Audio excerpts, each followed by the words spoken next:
it's a killer schedule, but it's a fabulous form. How did you get into mining? Well, I married a guy, Igor Levental, back in Edmonton in 1980, and he got into mining in Alberta and was hired by a coal mining company. Originally, he had an MBA in finance and an undergraduate degree in chemical engineering. And from coal mining, he got into gold mining with an Edmonton-based company called Echo Bay Mines that had a mine up north in Lupin. And from there on, our journey together took us to Toronto, Vancouver, San Francisco, and then to Denver. And here I am. And I've been a mining wife for 4 decades or over 40 years.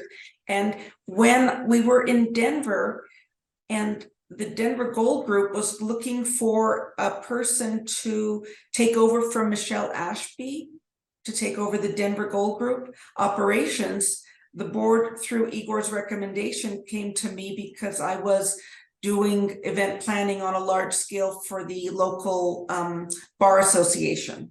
So that was the element that suddenly I found myself in the mid. I went to, as almost a lark to an interview to meet with somebody from the Denver Gold Group's board, and they liked me and they invited me back for lunch, and I told them I don't know anything about mining.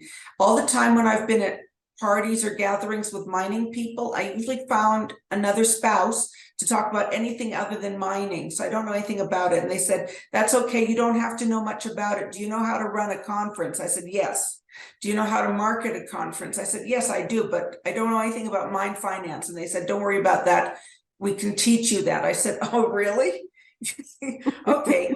And that's how I got into mining. And then the rest was a very sharp learning curve, but it's been great. And I really do enjoy, having a conference for the junior sector, for the pre-exploration companies, which were underserved and were, had no real, still really have very minimal representation. It's grown.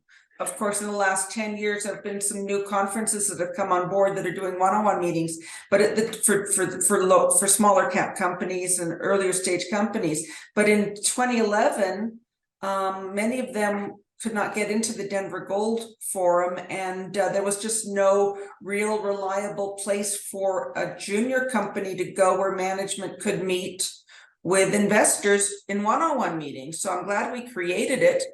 And it's really, I gotta say, I'm always inspired by the enthusiasm and the love of exploration of the CEOs and teams that I get to meet now.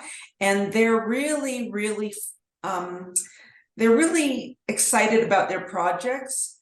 And that's what makes it so rewarding, is to deal with people who are very excited and enthusiastic about where they go, where they're exploring, and what they're doing in the local communities in which they work.